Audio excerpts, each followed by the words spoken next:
चलो, चैप्टर चल रहा था हमारा foreign exchange.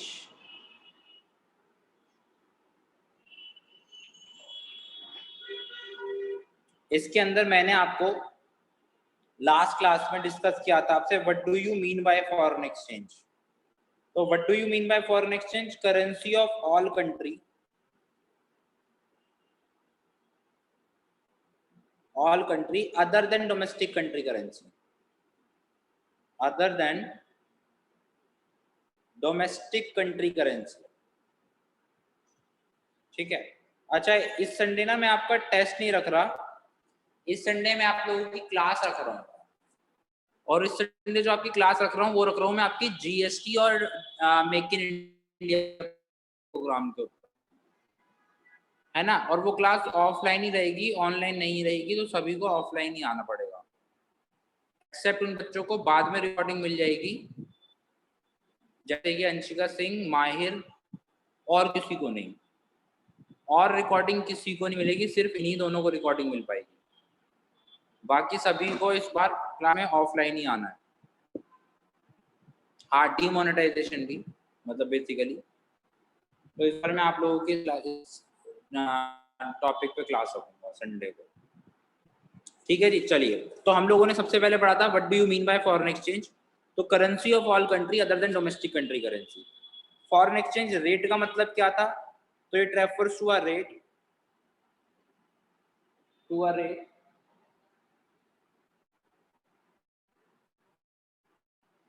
at which one country can be exchanged with another country currency। मतलब वो रेट जिस रेट पे एक कंट्री करेंसी को दूसरी कंट्री करेंसी से बदला जा सकता है, उस रेट को हम लोग कहते थे फॉरेन एक्सचेंज रेट, है ना। फिर उसके बाद हम लोग देखते थे करेंसी डेप्रिसिएशन। करेंसी डेप्रिसिएशन का मतलब क्या है? It refers to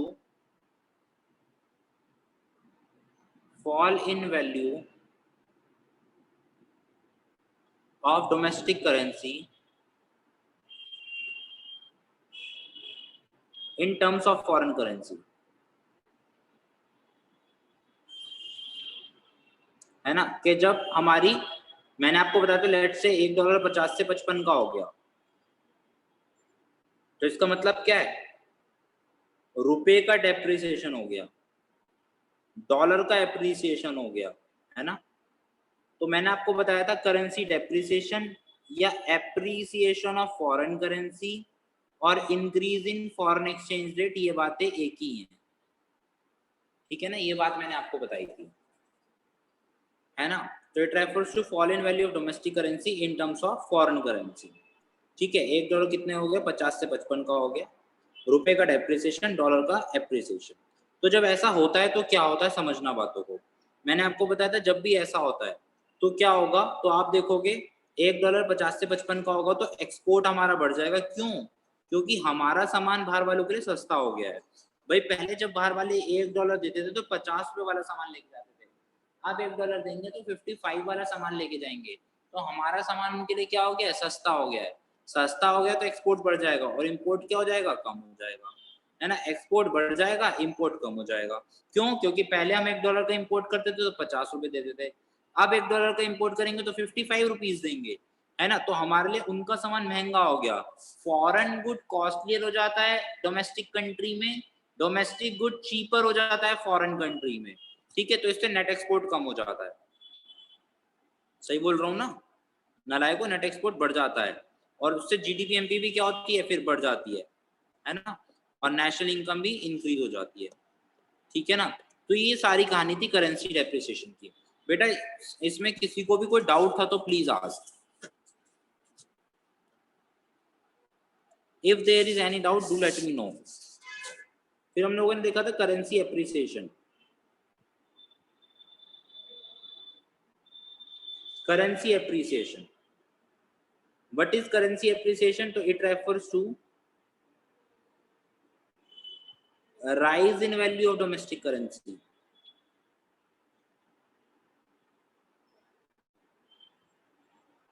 rise in value of domestic currency in terms of foreign currency,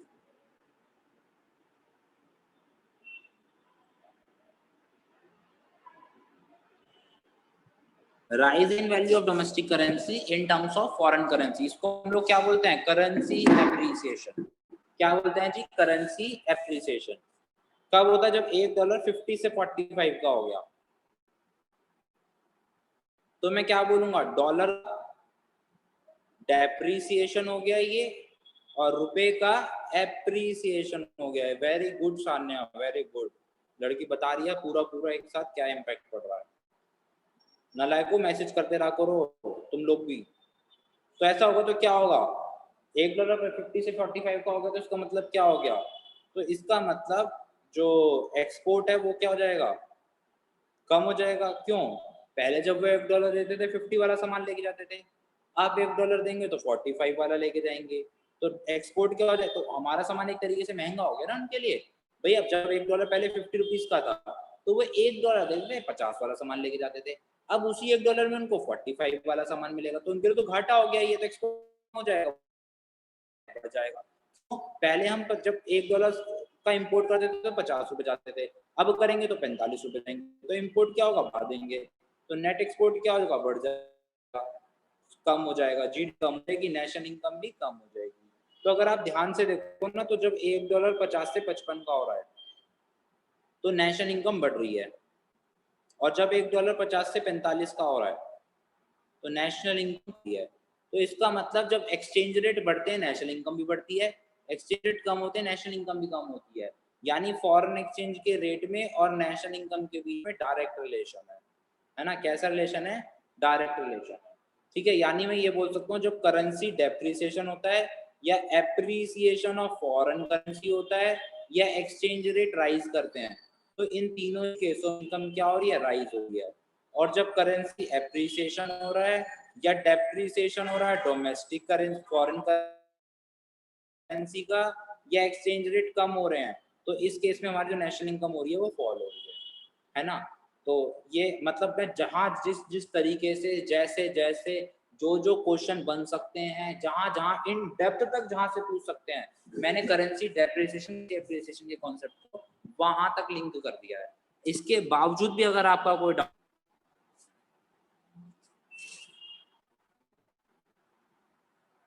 यहाँ तक हम लोगों ने लास्ट क्लास में पढ़ लिया था, ये मैंने आपको सिर्फ लास्ट क्लास के रिपीट कराया अब तक। बताइए कोई डाउट हो तो।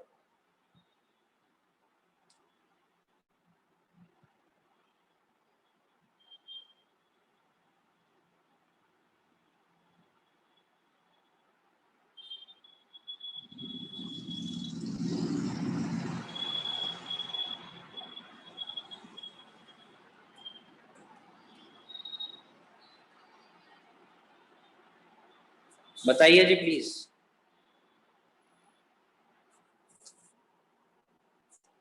आकांक्षा, अंश, अंशिका सिंह, अर्शिता, अंशिका गुप्ता, खुशी, दीपल, गुनगुन, जतिन, लक्ष्य, माहिर, मैथिस, नीता, राशि, साहिल, सृष्टि, स्वप्निल। चलो आगे चलते हैं। तो देखो नेक्स्ट मुद्दा क्या आता है,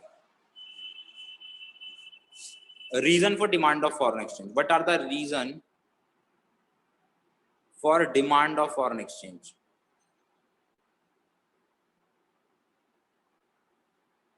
फॉरेन एक्सचेंज की डिमांड के क्या क्या कारण है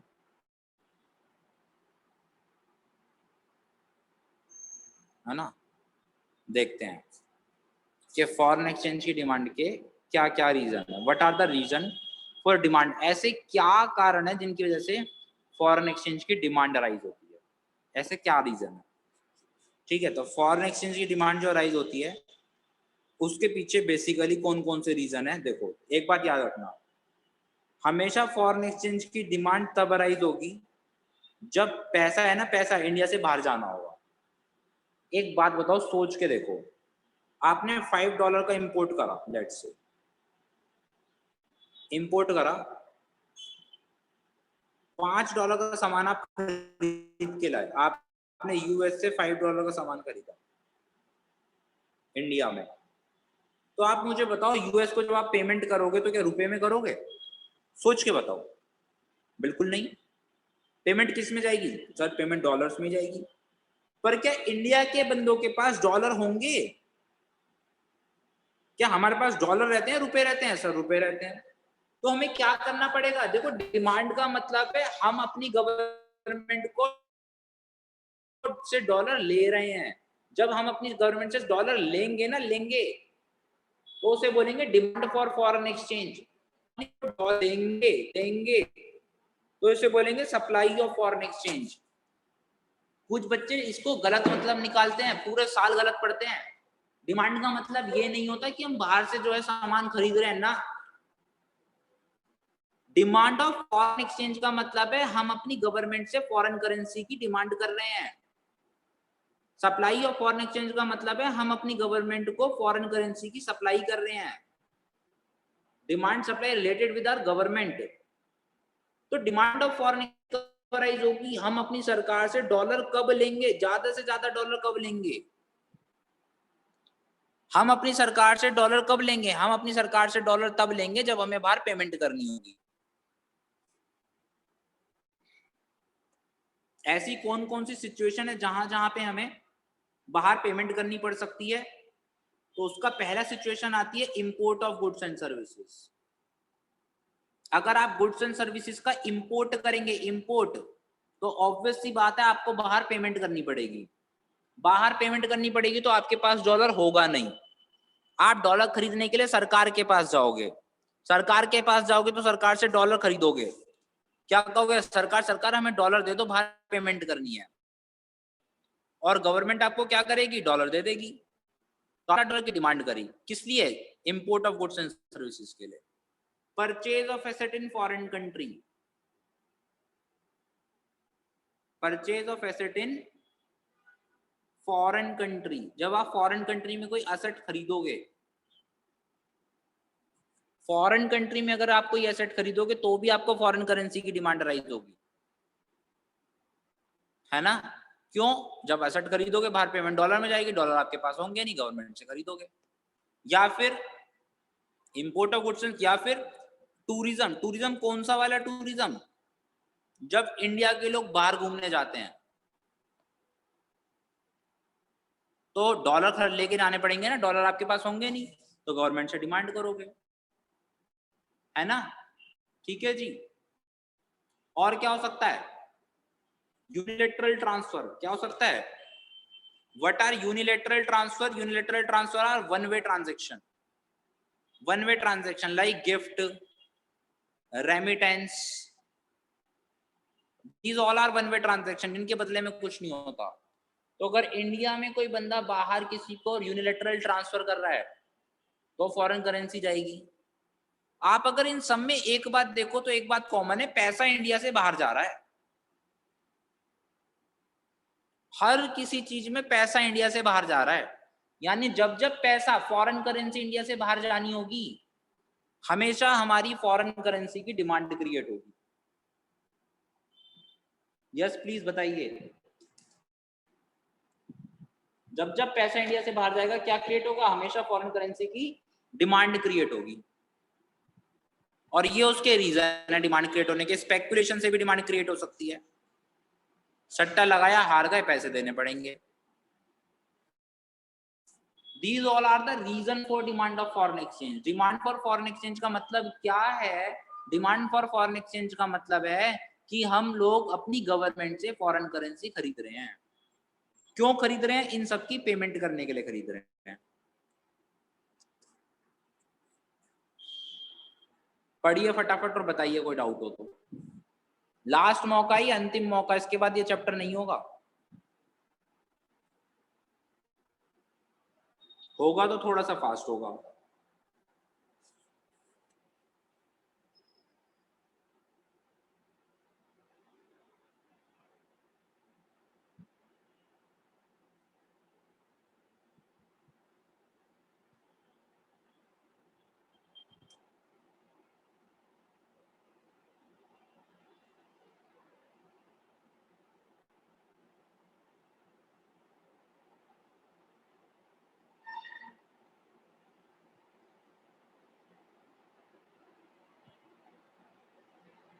हाँ जी, स्पेकुलेशन जीत गए तो सप्लाई होगी।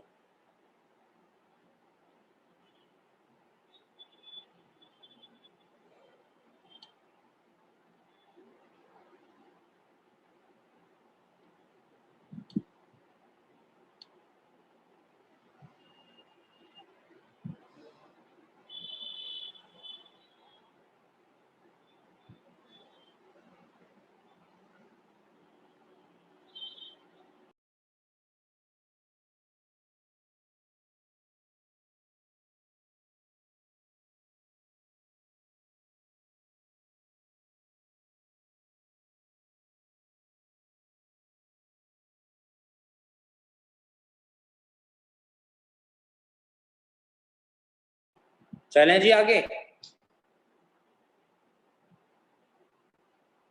चलो आओ देखो बेटा, जो बच्चे फर्स्ट टाइम पढ़ रहे हैं ना, मैं उनसे स्पेशली बोल रहा हूँ, अगर उनको कोई भी डाउट हो प्लीज पूछिए, या फर्स्ट टाइम नहीं पढ़ रहे सेकंड टाइम भी पढ़ रहे हो भाई, तब भी कोई डाउट हो।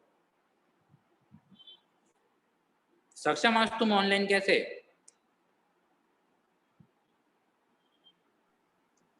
सर स्कूटी नहीं थी घर पे तो इसलिए नहीं आ पाया। देखो जी, reason for supply of foreign exchange,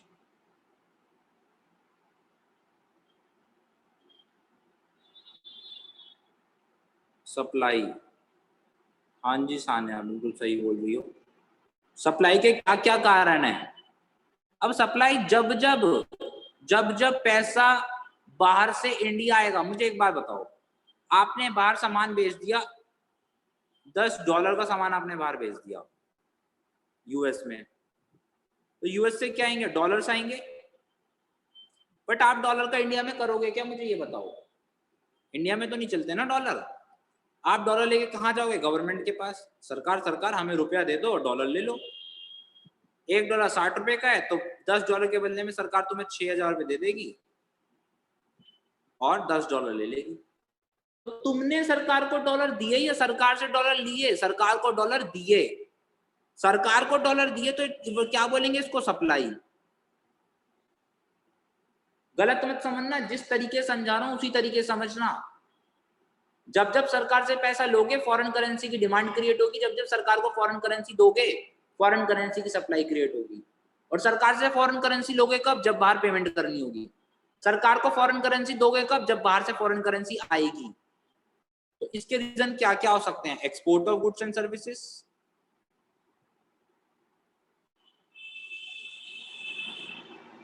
है ना। दूसरा क्या?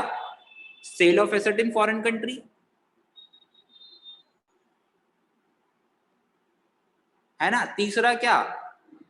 एक्सपोर्ट हो सकता है, सेल हो सकती है एसेट की, ठीक है जी। तीसरा रीजन क्या हो सकता है तुम्हारा? टूरिज्म। लेकिन अब की बार टूरिज्म कौन सा वाला? जब foreign visitor visit India, foreign tourist जब इंडिया में आएंगे तो फॉरेन करेंसी देके जाएंगे। भाई इंडिया में आएंगे तो वो डॉलर देंगे, रुपए लेंगे, तभी तो खर्चा करेंगे, है ना। और क्या हो सकता है जी? स्पेकुलेशन, अगर सट्टा लगाया और जीत गए, मौजा ही मौजा, है ना। तो ये क्या हो सकते हैं? सारे के सारे ये रीजन हो सकते हैं जिनकी वजह से, या फिर unilateral transfer, receive from abroad. अब बाहर से यूनिलैटरल ट्रांसफर मिल गई, किसी का बच्चा बाहर काम करता है, उसने डॉलर भेज दिया इंडिया में अपने माँ बाप के लिए, है ना। तो ये सारे रीजन है, जब बाहर से पैसा आएगा आएगा तो हम सरकार को सप्लाई करेंगे। पढ़ लो फटाफट और बता दो कोई डाउट हो तो।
बेटा गवर्नमेंट को करेंगे या बैंक को?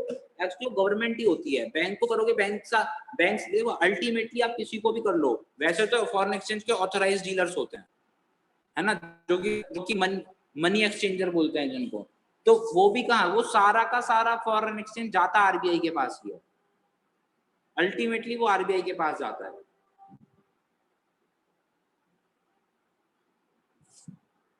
चलें जी आगे, बताइए किसी को भी कोई डाउट हो तो please.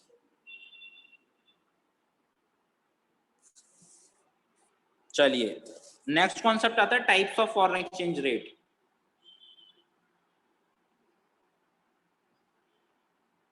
Types of foreign exchange rate. Foreign exchange rate तीन टाइप के होते हैं। एक फिक्स्ड एक्सचेंज रेट सिस्टम,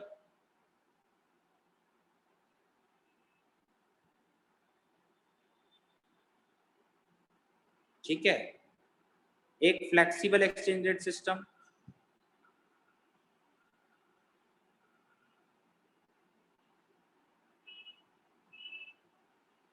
और एक मैनेज्ड फ्लोटिंग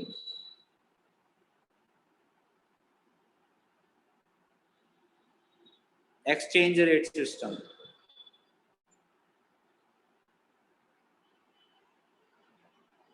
जो फ्लेक्सिबल एक्सचेंज रेट सिस्टम है ना, इसे फ्लोटिंग एक्सचेंज रेट सिस्टम भी बोलते हैं।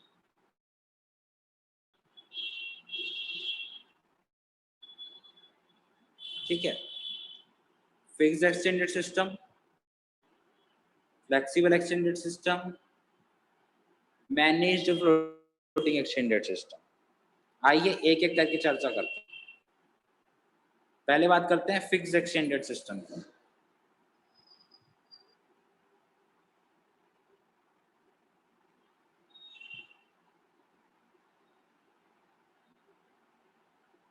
इसके अंदर क्या होता है, कहते हैं under this type of exchange rate system, under this type of exchange rate system,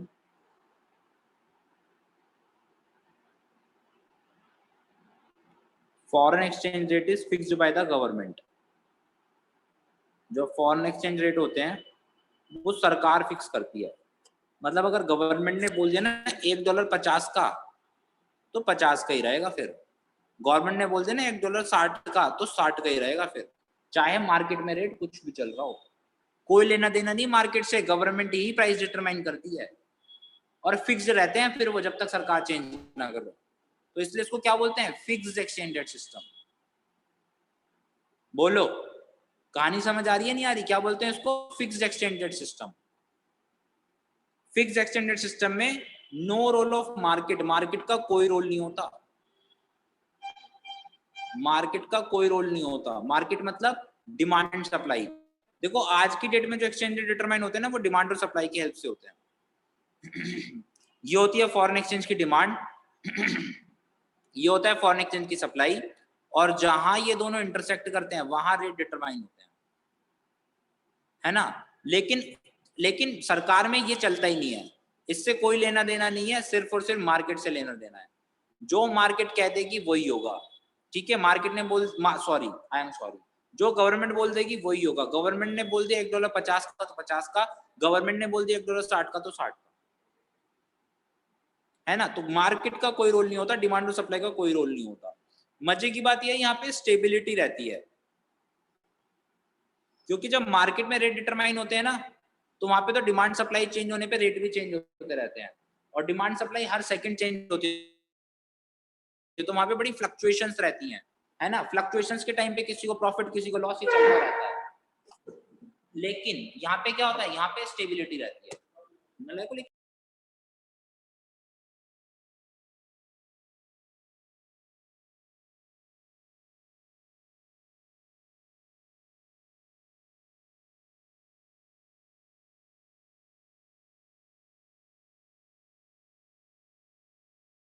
हाँ बेटा सुनो मेरी ध्यान से, यहाँ पे क्या रहती है, स्टेबिलिटी रहती है। वो भी आएगा क्या सरल? स्टेबिलिटी में इसका मतलब, स्टेबिलिटी का मतलब क्या है?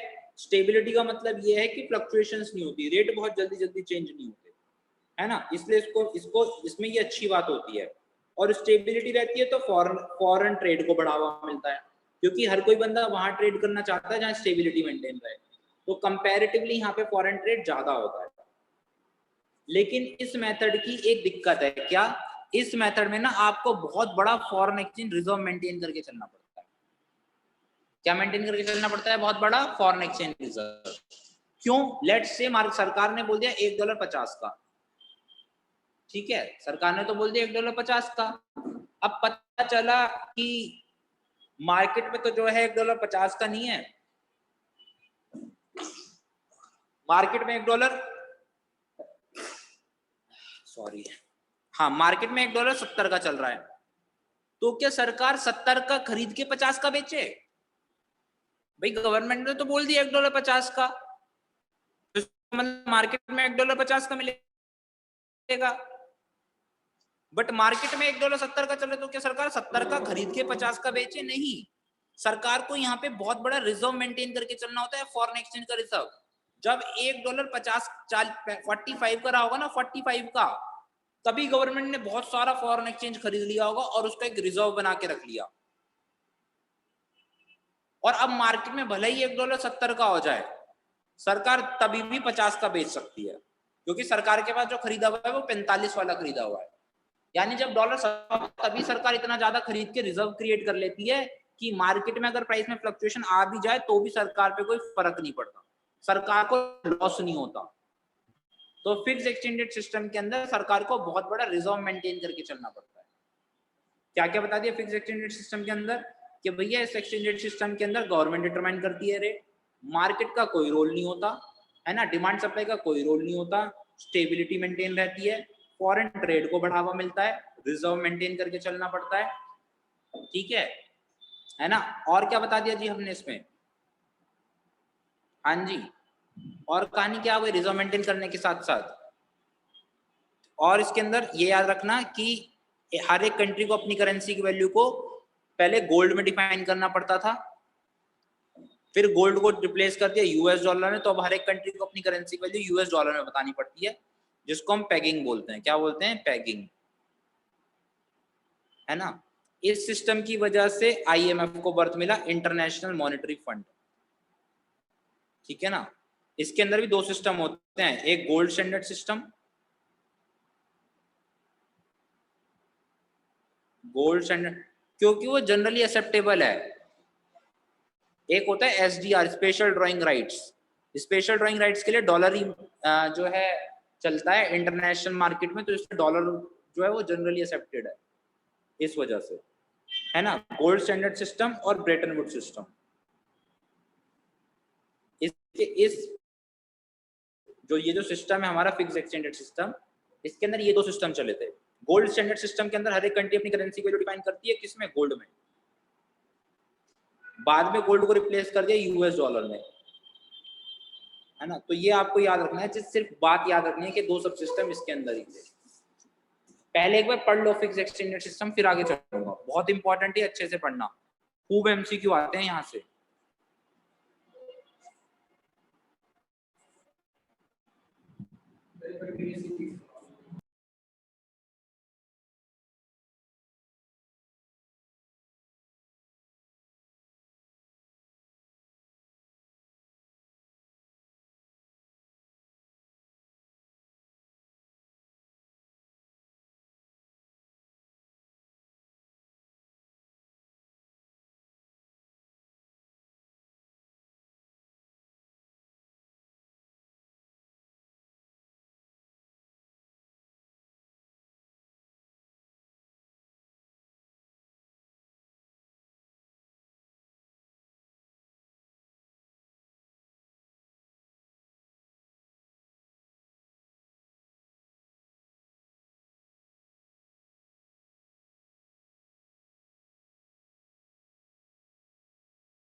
में जब इंडस्ट्रियल रिवॉल्यूशन हुआ था, तब एक सिस्टम बनाया था, आईएमएफ से पहले था ब्रेटन वुड सिस्टम, बाद में जिसको आईएमएफ में कन्वर्ट कर दिया गया।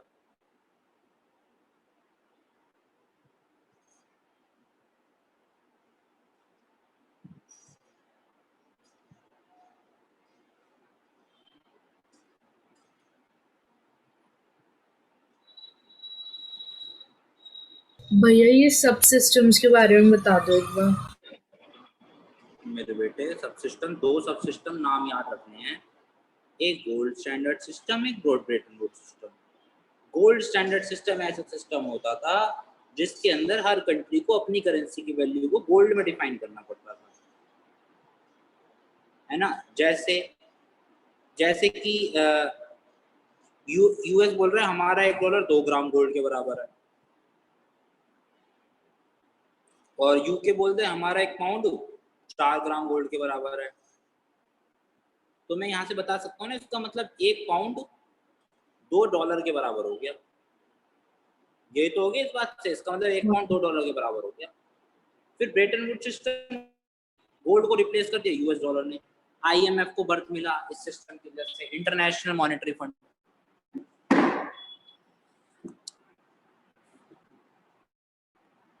है ना। तो ये सारा का सारा क्या था आपका, fixed exchange rate system. Government decide करती है, मार्केट का कोई रोल नहीं होता, है ना, स्टेबिलिटी मेंटेन रहती है,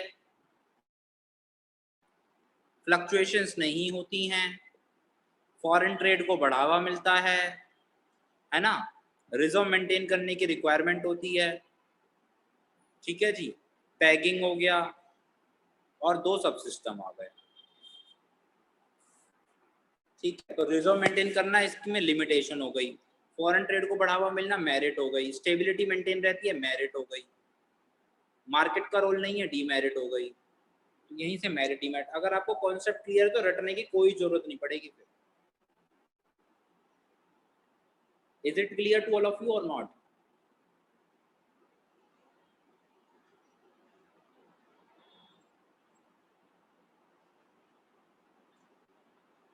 अच्छा मेरी एक बात समझना, देखो फिक्स्ड एक्सचेंज सिस्टम में अगर गवर्नमेंट $1 को 50 से 55 का कर दे, चलो मैं पहले तुम्हें फ्लेक्सिबल भी पढ़ाऊं। फ्लेक्सिबल एक्सचेंज रेट सिस्टम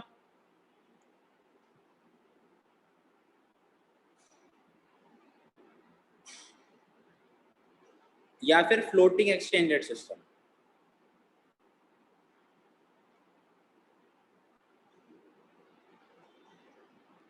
इसके अंदर क्या होता है, ये ऐसा एक्सचेंज रेट सिस्टम है which is determined by market और market forces, and market forces का मतलब है demand and supply of foreign exchange.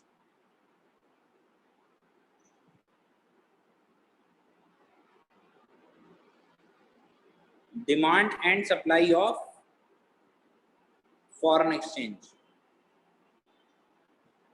तो मतलब एक्सचेंज रेट वहां डिटरमाइन होते हैं जहां पे फॉरेन एक्सचेंज की डिमांड और फॉरेन एक्सचेंज का सप्लाई एक दूसरे को इंटरसेक्ट करते हैं।